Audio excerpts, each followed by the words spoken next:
Lelo mobunga va passer à Liboso. Bataille à Kabana na Nzambe royaume de Siete. Qu'est-ce qui prêche maintenant? C'est l'envie. Hein? C'est des mabonza. Les pasteurs homosexuels, un pasteur qui prêche dans l'église, dans la télévision, il dit que tu peux faire la sodomie. C'est grave et archi grave. Un pasteur qui prêche, moi c'est nous autres. Ah, mon peine à moi, ce n'est pas mon lave. Mais mon peine à moi, ce n'est pas mon balinaï. Ce n'est pas tout le monde.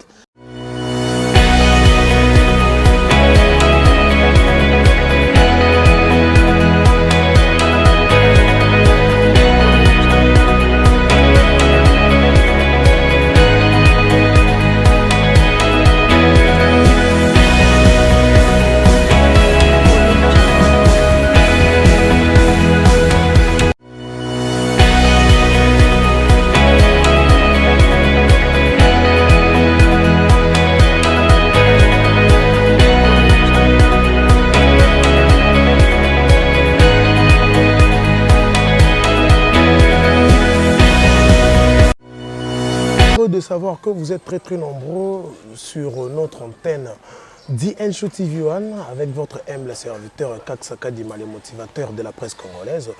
Vous êtes très nombreux partout dans le monde.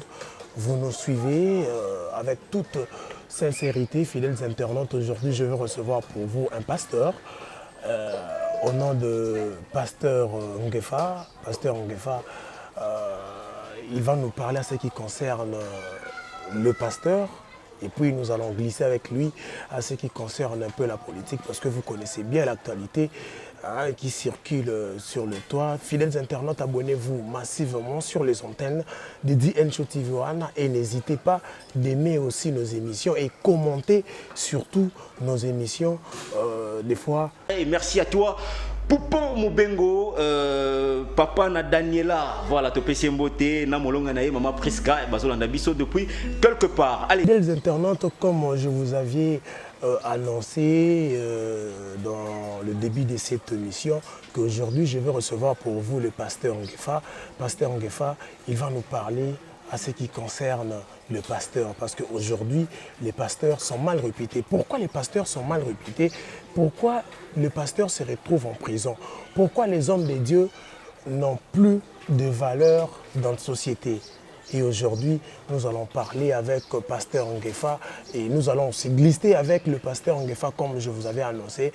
Nous allons aller du côté politique et nous allons essayer un peu de parler et mettre un peu le point sur les i dans quelques dossiers qui se passent dans notre pays. Abonnez-vous massivement sur les antennes de Inshow TV One.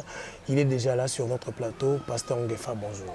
Bonjour, Nzambe Pambolayo. La mission toujours ça là. Comme ma sang de les ongles pas Nzambe. C'est la première fois dans les émission na yo. Comme Baïbelanga Mingi, prophète John Ngefa, prophète du peuple. Prophète du peuple, ok. Vous pasteur, ok. Vous prophète, vous prophète du peuple. Okay. Parce que le rôle de mission Nzambe Pesingaï, na Congo et en Afrique, na défendre le peuple qui souffre le monde. Ce n'est pas pour avoir beaucoup d'argent, avoir des corruptions, que ça là, boy, non, c'est côté la papa. Tout le monde a coronavirus qui tient à millionnaire bakoufi, col qui a koufi. Ça montre quoi? La vie d'un homme appartient à Dieu.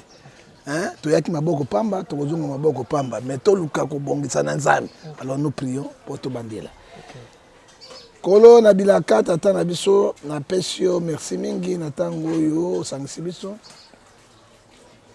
Te kai to pesa jeune journaliste yo boanya sagesse aloba tina na mboka yo te pa na yo. Totiki bakongomani nyonso maboko na yo bakonjwa milimo ngotobobo na maboko na yo bakonjwa poloso o balingi mboka etambo te na maboko na yo yonde mosimbi bato. Mais yao Israël 430 ans na boumbu na pharaon mais mokolo moko obimisa bango na pasi. Tango nini Kongo ekobima na pasi? Tango nini peuple oyo ekosepela? Tango nini matango oyo ekosila? Nzambe lobi na Matthieu 11:28 ya mikumba no pa na ngai lokola mosali na yo na nzela na moyenge beni moko okobikisa mboka mobimba. Na mikumba ya Kongo na bonze na boko na nkolo teke te émission bana biso pe osukisa na biso na kombo na Yesu Masiya wazali mokonzi pe mobikisi na bileko biso seko amen. Amen. Voilà, nous venons de prier. Nous venons de prier avec le prophète du peuple, le prophète Ngefa. Il est aussi un pasteur.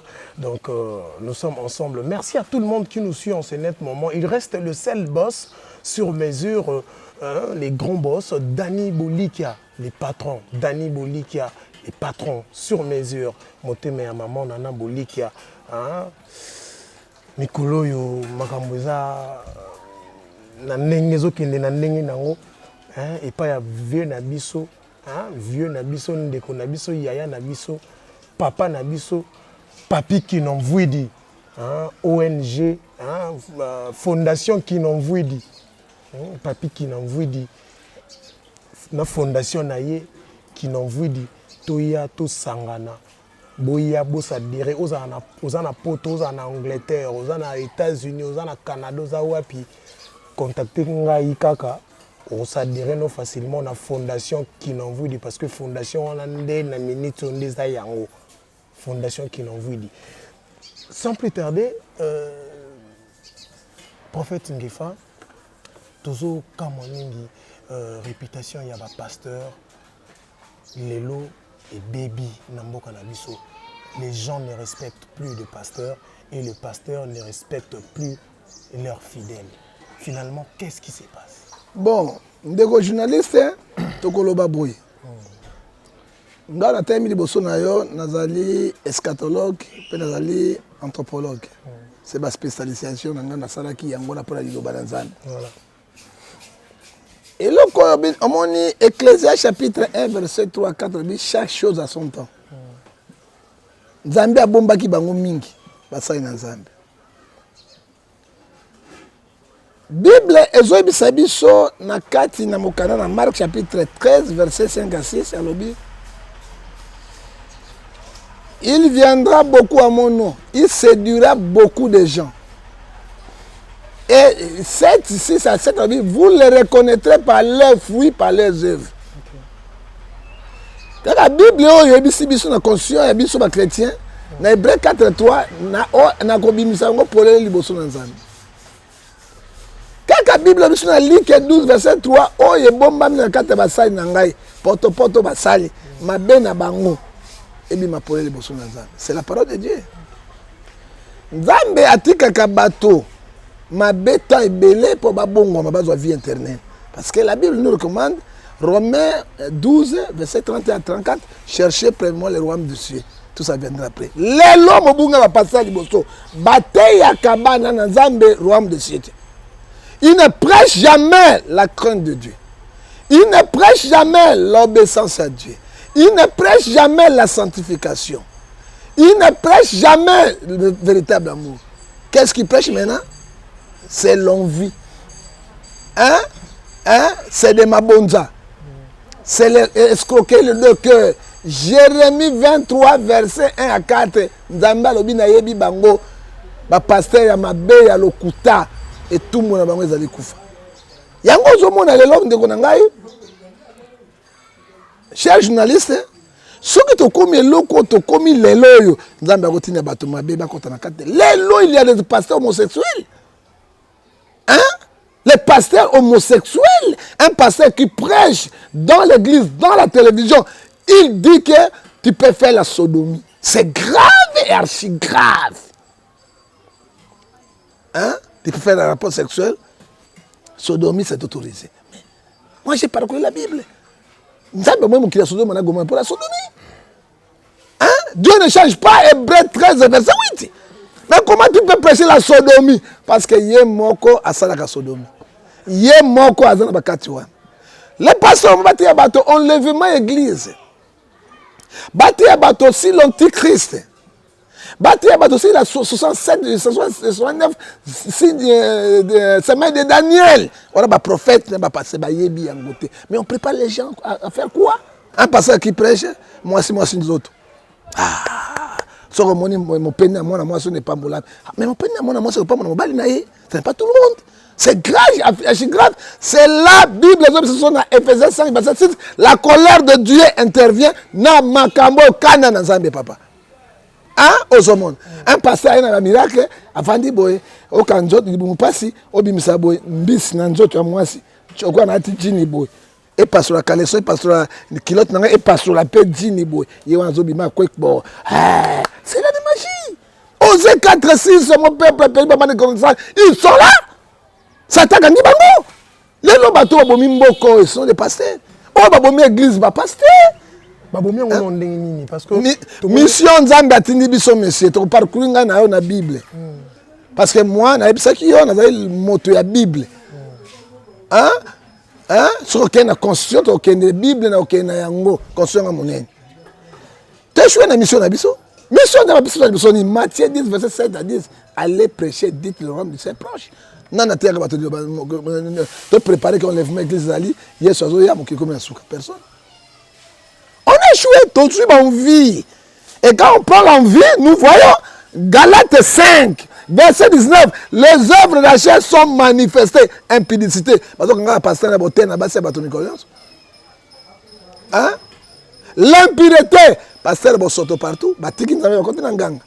C'est que la Bible nous défend. Matthieu 6, verset 24. Tu ne peux pas suivre 2 chemins à la fois, monsieur. Les gens comme il y a 2 chemins, 4 chemins. Hein? Livronnerie. Alors, tu as dit, mais masangate, il y a un whisky. Il y a un bidon, quit, na quit. Au moment où le samba tirbo, on a pasteur, le samba tirbo, ou sac tirbo, donc drink, il y a même le togo na 4 églises. Na moi passage au ba tatuyu kabila asala tenonce makile tangate au mwana nzambe binda bobeti la yima kabila maboko devant la chair et devant lieu très saint et saint. Et c'est pour ça que nous tuni ngai nzambe akotinda bango akotika bango te akotinda la bango Deutéronome 28 verset 28 esprit d'égarement que personne ne peut l'aider. Les gens ont un esprit d'égarement. À cause de ma benne, les enfants rebelles, Esaïe 30, verset 1 à 4. Mais surtout que il peut te zongi, bah pasteur, bozo trahir, puis bah tout trop, bozo trahir, bah tout trop, bozala qui na batu mongo quelque part, bolier bambongo na bango ya ba propagande, bosali na bango bon concert na bango bombi bango pendant 18 ans, et lelo bolingi bobimisa mabe na bango na miso ya batu. Est-ce que batu ango oyo bino bozalaki na bango bakotika bino bongo bozala? Mais Galates 6 c'est que l'homme aura semé moi sonnera. Mabe ya batoni. Quand même il faut bozala reconnaissant. Mais la Bible me dit monsieur, hein? Matthieu 10 40 41. Moto a pêché dans maya pamba ya malili ya ta kwanga te pese merci. Hein? Mais bango balia ki na bango. Bazoi bambongo na bango. Basaki makamako sala kaka bango bateboso ya ko détruire pe ko wanga. Mais na ba pasteur nyonso na mona ba pasteur Denis les tom suna yo pe ka muto lo ba vérité. Pasteur Denis les to mona ki na TV et puis na voix qui non so qui na lobby so lobby Denis les c'est aux rien parce que toi tu ne me connais pas. Denis les n'a pas fait aucun jour débat contre les musulmans. Aucun jour na télévision. Papa, attention. Prêcheur dans l'église na yo. La nanga, yo kana bisa yo. Tu prêches dans ton église, hein? Et de la faute, qui fanatisme, waouh, débat est là comme ça. Na bateau, vous avez doctrine morte là comme ça. C'est tout les musulmans. Moi, je te prends aujourd'hui, les musulmans qui va passer dans la Bible. Batanga, bah imam, il y a une Bible, mon moutou, mais il va passer dans la Coran. J'étais le seul, la République démocratique du Congo. On a eu ce que notre CCTV, RTV, canal qui suis-je, John Gefa. Dieu m'a préparé pour défendre notre doctrine et notre pays. J'étais le seul. Continue à jouer qui peut être Coran. Continue à jouer qui est mon canon,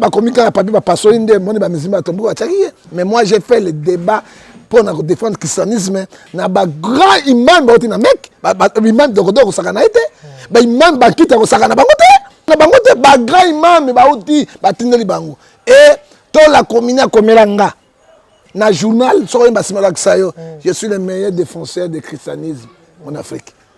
Hein, to lo amande fo belo oyo ba benga kana po guide suprême ya Irak. Nazali na yango awa na ko laksayo. soko ebisaki nga liboso yo ebinge fa te non non nabi oyebi ngai te yoka bisa yo biso pe toliaki bambongo andimi yango na télévision ke biso pe toliaki bambongo mais Denis alobi yango alobi yango ka excessivement mais nga na devolaki biloko banda kala mbongo ezokabola epa nefaki mokuna Denis azozwa bastade oyo tosaki ya kabila awa mbongo ezala wapi non nga nalingaki te mpo na peuple nazalaki na kati nazwa te ozalaki na kati mais ozwa te papa oyebi ndima ozala pauvre na honneur kozala riche na ridiculation baridiculize yo ozomona yango bible ezoza proverbe 19 verset 17 elobi boye vaut mieux proverbe 17 verset 1 à 2 elobi vaut mieux manger le pain sec sans levure sans pain sans beurre qu'une maison pleine de viande avec les querelles.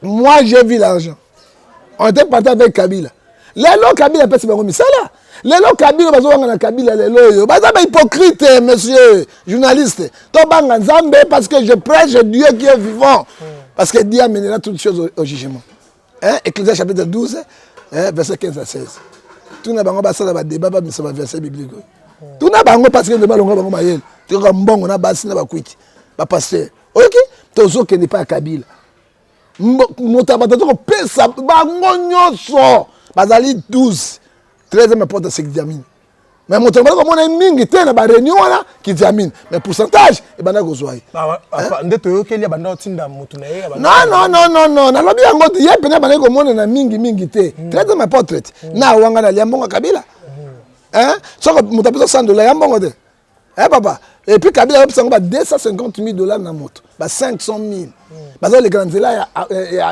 il y a pasteur Mogalou qui chef de maison civile à Kabila non et pas Nemi nous allons bazo côté la ngona yango mo na Congo pasteur Malonga Zate bon nga papa Baroute na papa Baroute et puis na papa Église de Réveil papa Kelani Pat à part bango il n'y a pas un homme de Dieu awa ko ka bango te papa nazo bisa bazate so ba tchete ba benga to sanga débat na ba chaîne union so débat to c'est 50 versets bibliques to bon ta ko kata 3 nda balongola bango corruption magie la sorcellerie l'envie bakama de sodomie donc mon qu'il est compté pas na bango lelo so bazo wanga na Kabila ezali nazoka moi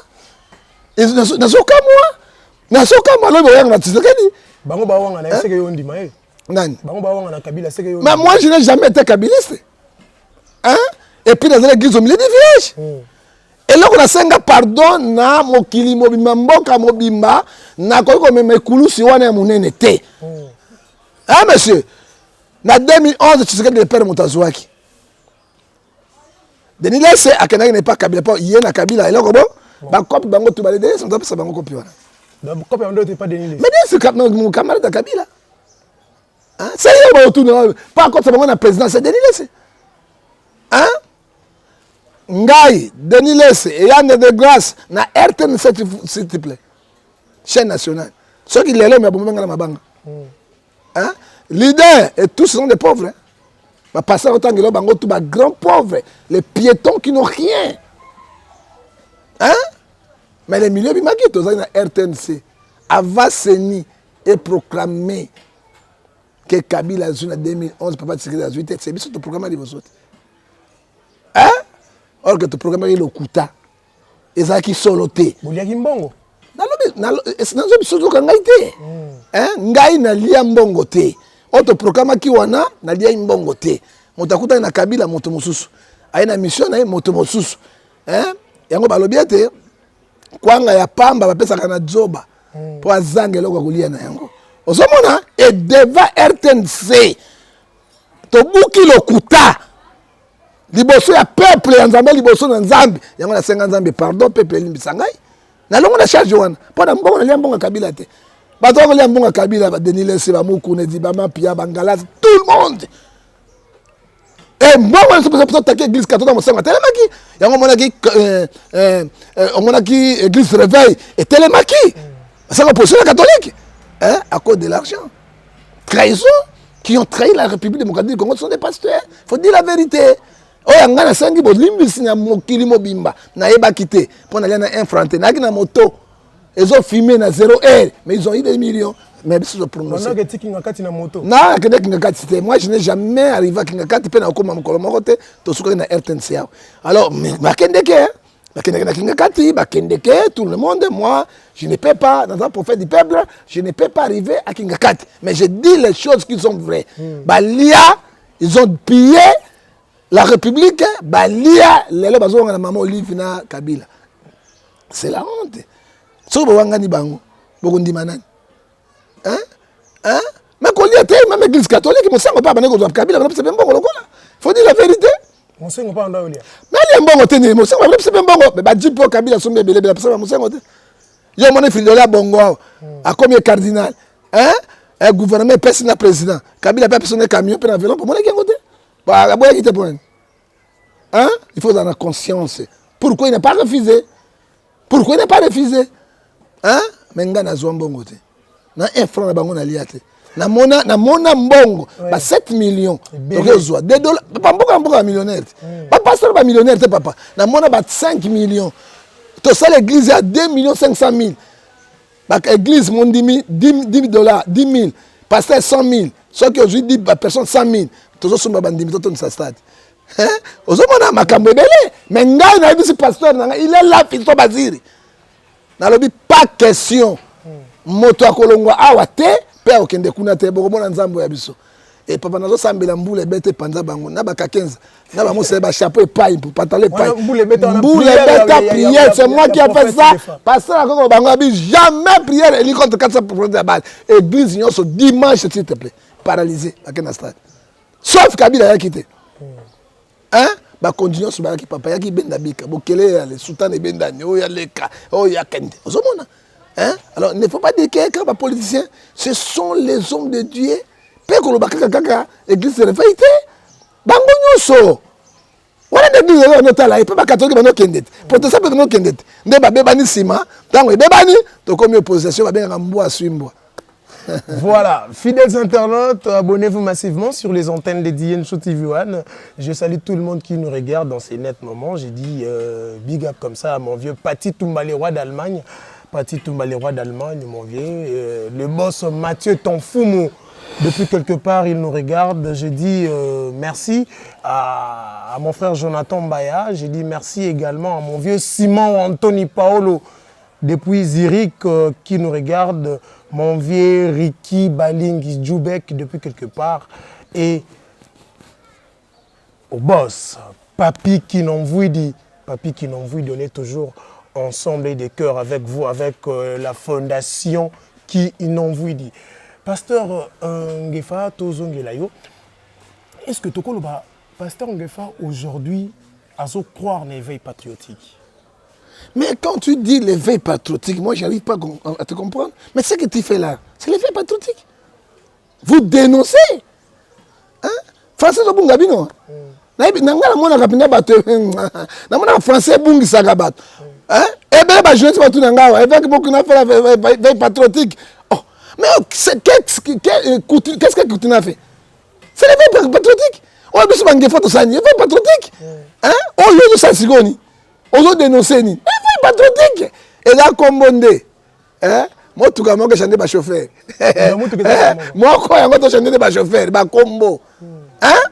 Hein? Toujours réveillé, bateau. C'est l'éveil patriotique. Hein? L'éveil patriotique dans le sens hein? Ce n'est pas mon collègue qui a mené avec patriotique, banda ba koutino. Banda ba kimbang. Qu'est-ce que kimbang on s'en fait? Kimpa vite. L'éveil patriotique. Non, noir. Non, blanc. Ils nous ont colonisés, ils ont détruit le non, c'est l'éveil patriotique.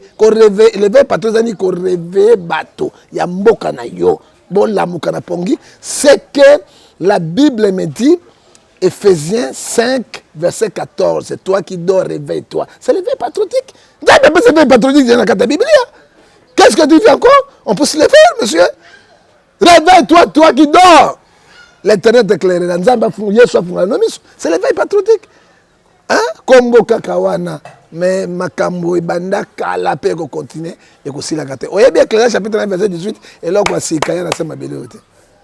Est-ce que pasteur Ngefa, prophète Ngefa, prophète du peuple, est-ce que Azo ndima que pasteur Mukuna ou évêque Mukuna a occupé kozala donneur de leçons dans Mboko?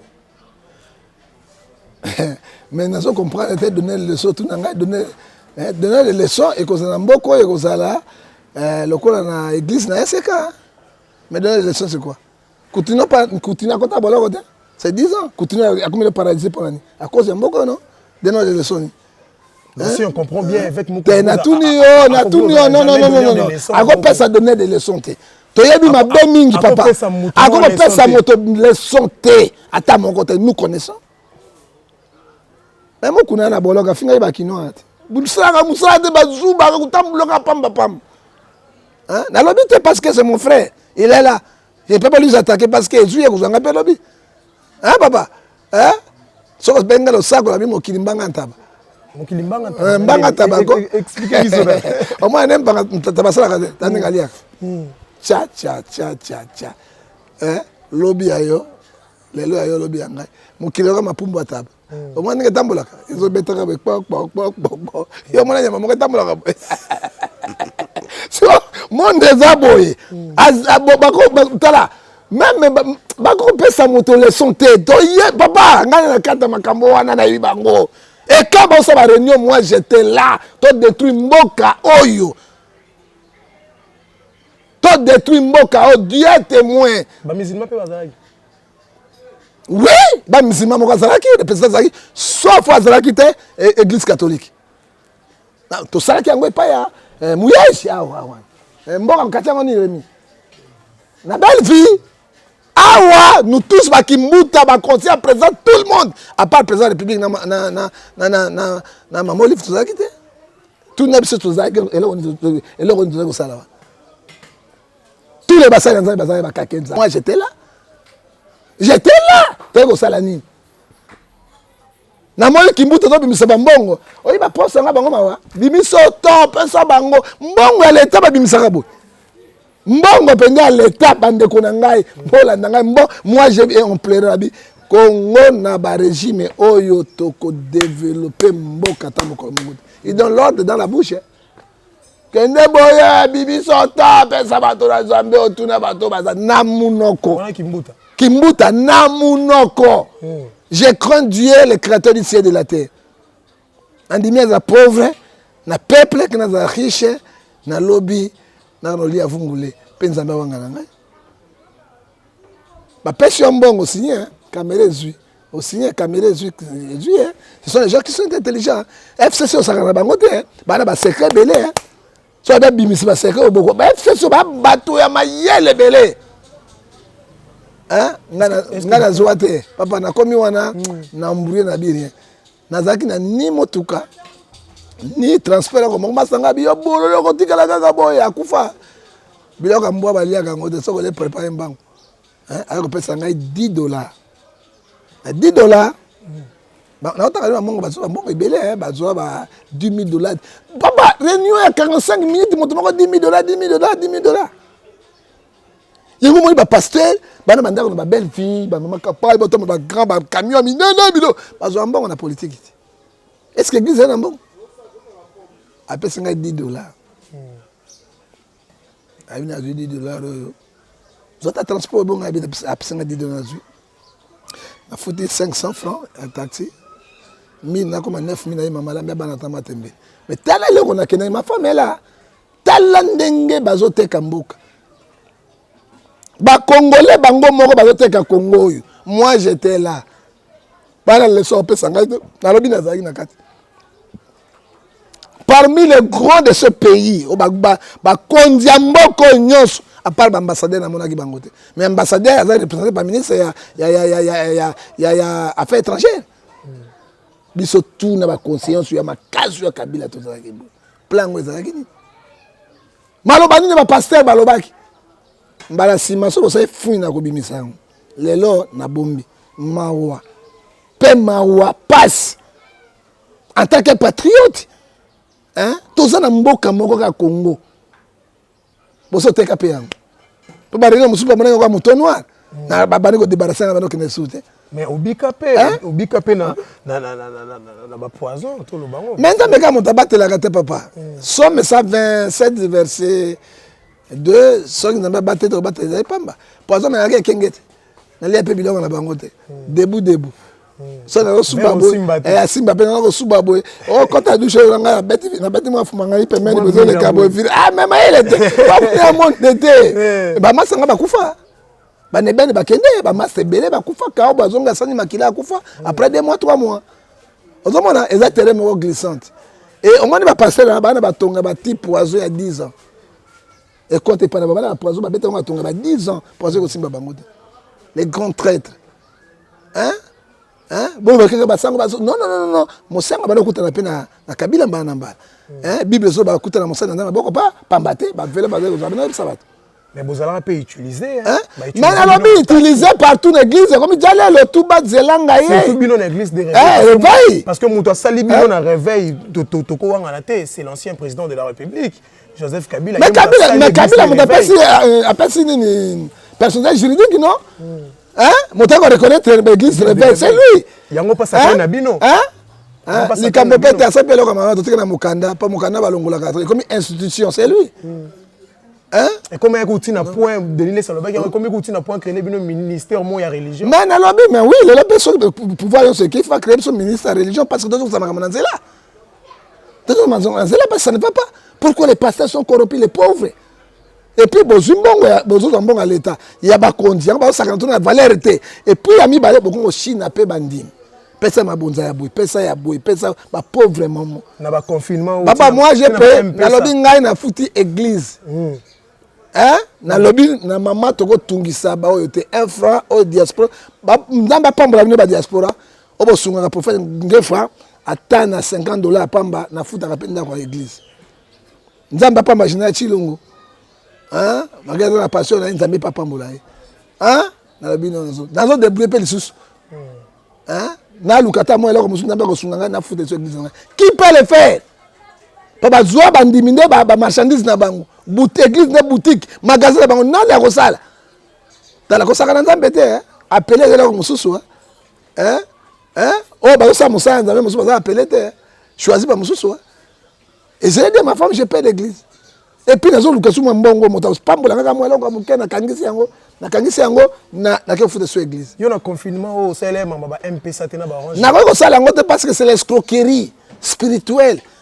Hein? La Bible dit Galate 6:6 oya te yo boka babozuna yo te akoka bana pesa mino na mandefo ko vimbi boy hein tout nanga nan hein non okata mandefo ko tena mabonza parce que Bible zo lo bayango hein Bible dit Matthieu 10 verset 9 le Bible ouvrir mérite son salaire hein yo te et puis 2 Corinthiens 1 Corinthiens chapitre 9 verset 11 à 12 et à 13 à 14 le bini.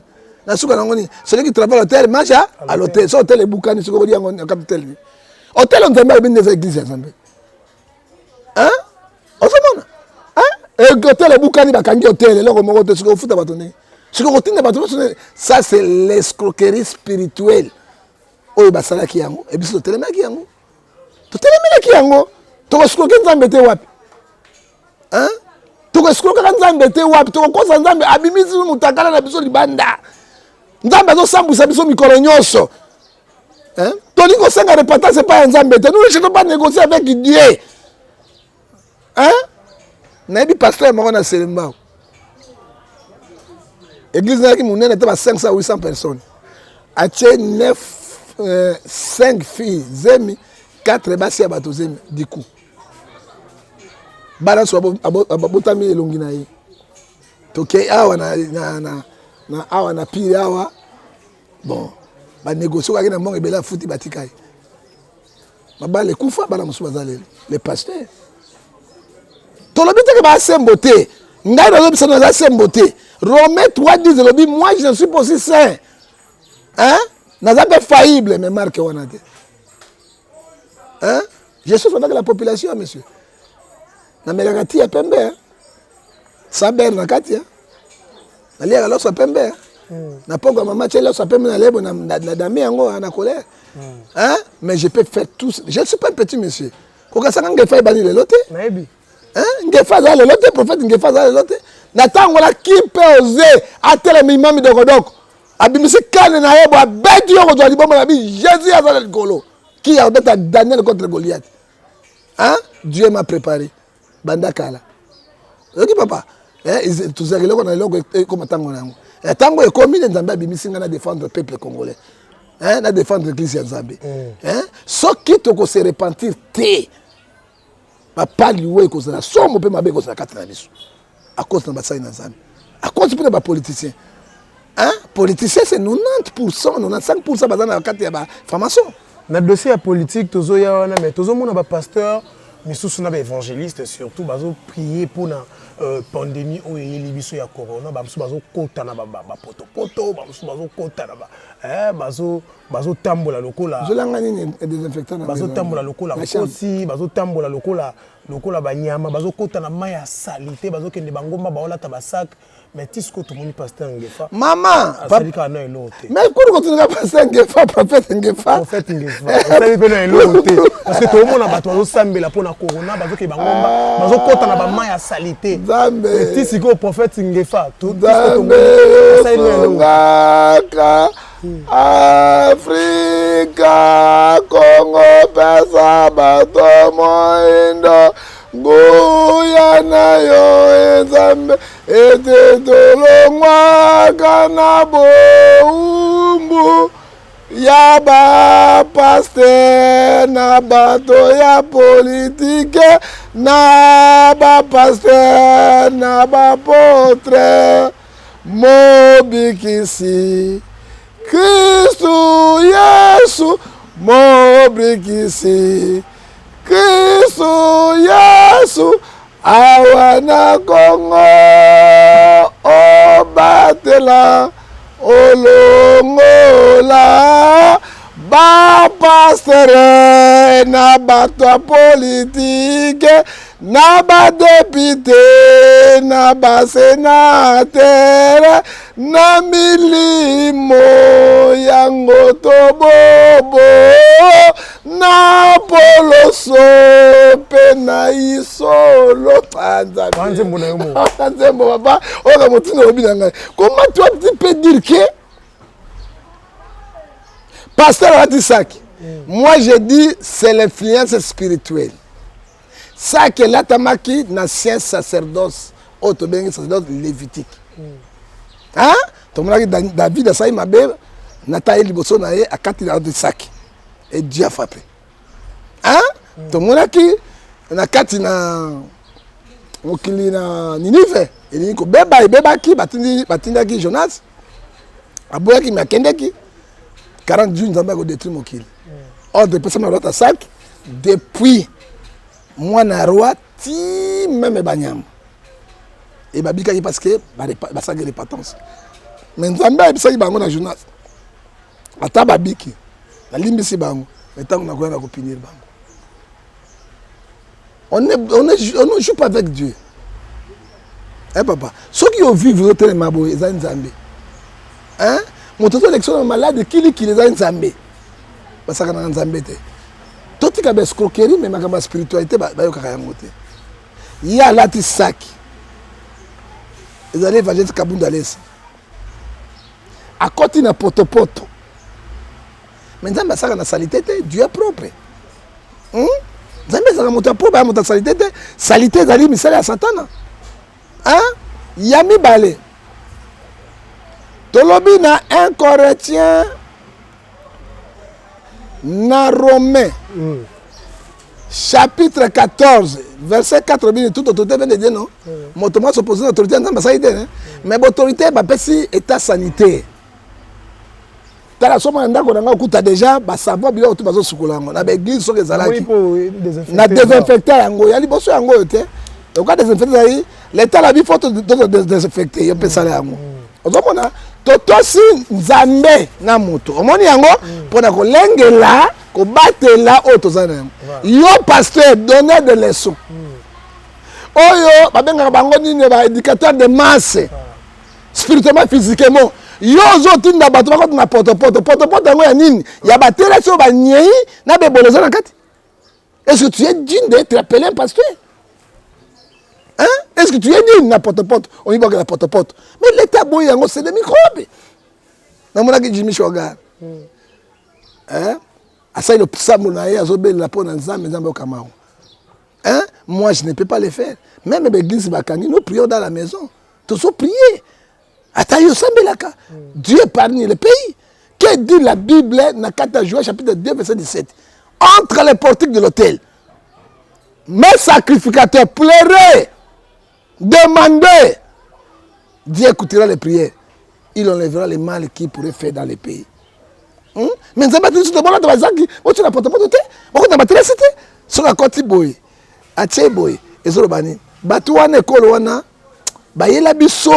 que nous avons dit l'église.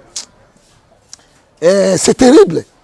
Hein? C'est terrible. Les lois contactent na sac. Et puis demain aussi bien quoi. Toi les hommes attaquent comme parce que Nzambe a solo soko bi likambo ça ema. J'ai dit na dossier à Kamel.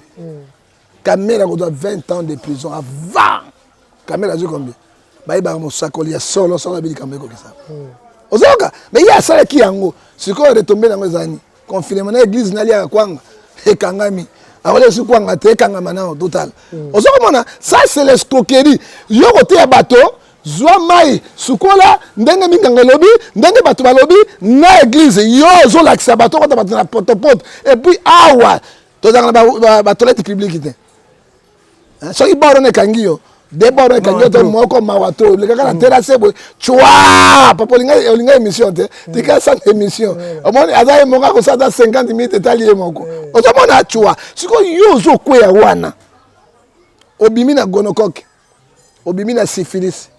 Obimi na Ebola pe na coronavirus. Mais songa mwasi a passé na koboya na mbeto ko maté. Siko qu'est-ce qu'il y a des infecteurs va pomper njoto mobimba pa longa microbe wana. Tout ça, la Bible zo ebisa biso été. Na kati zela tangela la Bible pona kosukisa nango papa parce que mokana na Nzambe tozana no pas kokima ka politique te ezo ebisa biso na Matthieu 23 oyo keloko oyo ndeko funga miso na bino motako sabine soutien Matthieu 23 elobini elobi boy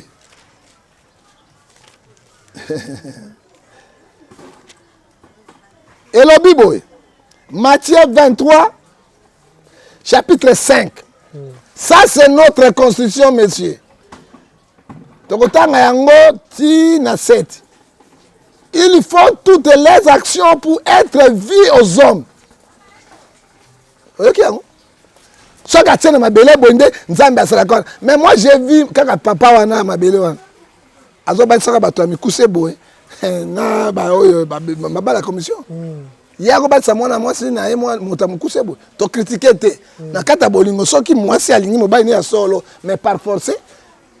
Mais ba sa mwana na ye, azo na poto to nina moto ya mukuse boy. Moi si mon laïkouna abali ça y est. La charité bien ordonnée commence par soi-même. Lui ne fait pas pour faire la population. On voit que les musiciens n'a pas motoné songolo à délivrer musika musicien à zonge les sous na kati ya mamisaka mabe. Hein? Oh mon sous abima ka moleka. Na ka moleka ndenge potopoto. Ba ko ba na makambo bene ba parquet kaka makambo wana to lembi yango na Congo. Papa Biblia et le bien clair. 23. Il faut toutes les actions pour être vu aux hommes. Ainsi, ils portent large l'aube, ce sont les hypocrites. Hein? Alors, il y a premièrement la place publique. Et il aime aussi saluer devant les hommes. Rabbi, Rabbi, Rabbi. C'est la parole de Dieu. Matthieu 23, verset 5 à 6. Jarabatouan. Le coup me l'ongue pas yes. Miracle l'ongue pas yes. Et comme il y a bango, il y a bakoko na bango. Ils sont là plusieurs. Yango moni Congo est tambola. Parce que plus beaucoup des aventuriers. Auto benga imposteur. Auto benga bango et bantu valeur. Basé na ba niveau nyonso. Mais sur une prédication so te kwa moins na muke. Le coup la bébé ne sait pas même décortiquer la parole de Dieu. Parce que la prophétie la plus excellente c'est la parole de Dieu. Dans la Bible nous avons 2 livres. Livre évangélique, le livre prophétique, ça fait la Bible. Hein? Bah tout ça livre prophétique était. Mais makambo na lobaka ngona. En 2020, 19, après tout le temps, malade, ma gobi, ma gobi, ma bateau, connaître l'économie, beaucoup de temps, ma pasteur, bazai. Parce qu'un prophète, il voit les choses, il dit, bon, ça peut annoncer, bangote. Baton dit partout. La banda quoi bateau. Le couteau dans le couteau. Et le père des mensonges, c'est le diable, c'est ce que dit la Bible. Jean 8, 44. Et désolé. Hein? Ils ne font pas partie. Yangomoni, Apocalypse 3, 15 lobby, ils ne sont pas ni bouillons, ni froids. Ni froid, ni bouillon. Moi, Dieu, je vous vomirai de ma bouche. Merci beaucoup, fidèles internautes. Nous entamons toujours sur cette émission. Je salue les patrons sur mesure taille S. Hein? Mon boss Dani Boli, il y a maman Nana Boli, qui a maman très sociale. J'ai dit merci également à mon vieux papy qui n'envoie dit, fondation qui n'envoie dit toujours l'icolo. Merci également à mon vieux Simon Anthony Paolo Motema et à maman Blondine. Et merci également à mon ami de tous les temps, de tous les jours, Majesté Onyuda. Comportement toujours. C'était la première partie de cette